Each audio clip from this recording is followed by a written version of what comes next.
حابس اسلام channel میں خوش آمدید۔ السلام علیکم ورحمۃ اللہ وبرکاتہ۔ حضرت عیسیٰ علیہ السلام اور یحییٰ علیہ السلام کے درمیان گفتگو اور اللہ تعالیٰ کا دونوں کے درمیان فیصلہ۔ حضرت عیسیٰ علیہ السلام سے حضرت یحییٰ علیہ السلام کی بات ہوئی۔ حضرت عیسیٰ علیہ السلام اکثر مسکرایا کرتے تھے اور حضرت یحییٰ علیہ السلام زیادہ رویا کرتے تھے۔ حضرت عیسیٰ علیہ السلام نے کہا، اے یحییٰ، کیا تم خدا کی رحمت سے بالکل نا امید ہو گئے ہو کہ کسی وقت تمہارا رونا ختم ہی نہیں ہوتا؟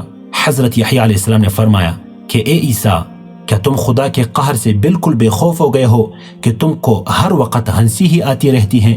آخر ایک فرشتہ آیا اور کہا کہ خدا نے فرمایا ہے کہ ہم تم دونوں میں فیصلہ کرتے ہیں کہ اے عیسیٰ، لوگوں کے سامنے تو ایسے ہی رہو جیسے اب رہتے ہو، لیکن تنہائی میں یحییٰ کی طرح رویا کرو، اور اے یحییٰ، تنہائی میں تو ایسے ہی رہو جیسے اب ہو، لیکن لوگوں کے سامنے ہنس لیا کرو تاکہ لوگوں کو میری رحمت سے مایوسی نہ ہو جائے۔ تو دوستو، لوگوں کے سامنے مسکرایا کرو اور جب اکیلے ہو تو اللہ کے سامنے رویا کرو۔ اللہم صلی علی محمد وعلی آل محمد۔